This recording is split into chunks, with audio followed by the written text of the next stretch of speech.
want to gather around, I can show you the phonograph. So just come on in.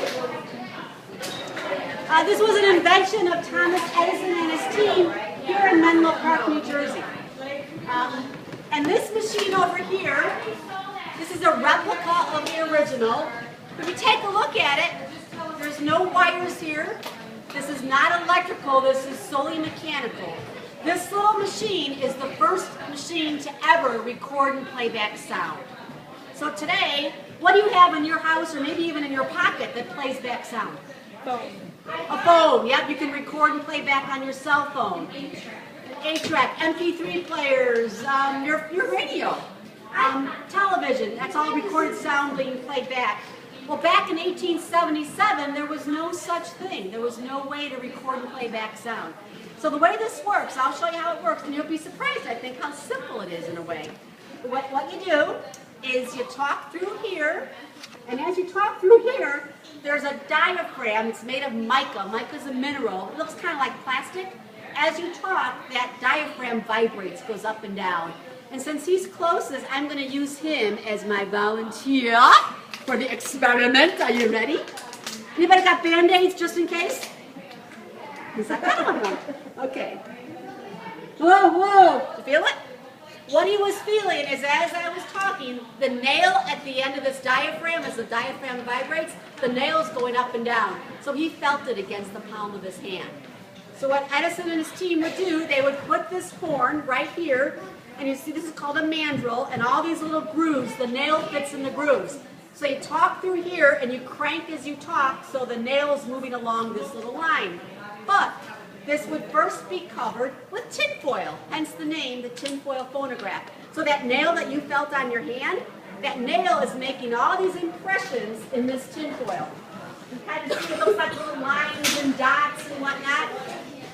And all those lines and dots of different depths are all dependent upon the vibrations from my voice, causing that nail to move up and down.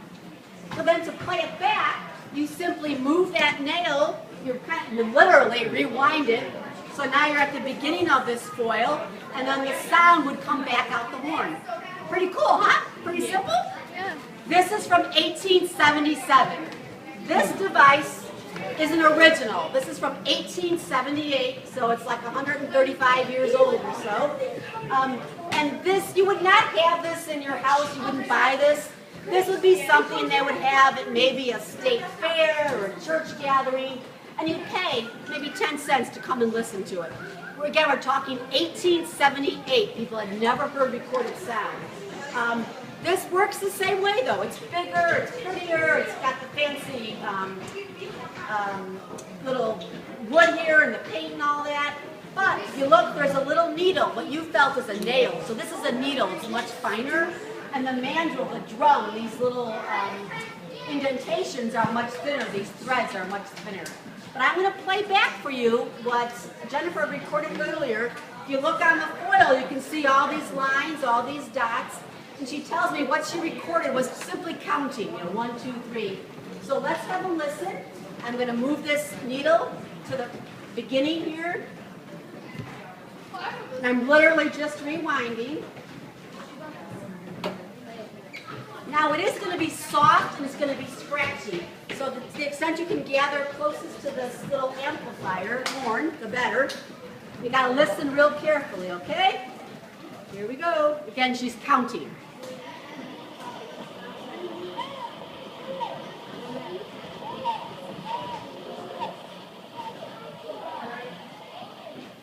You heard it?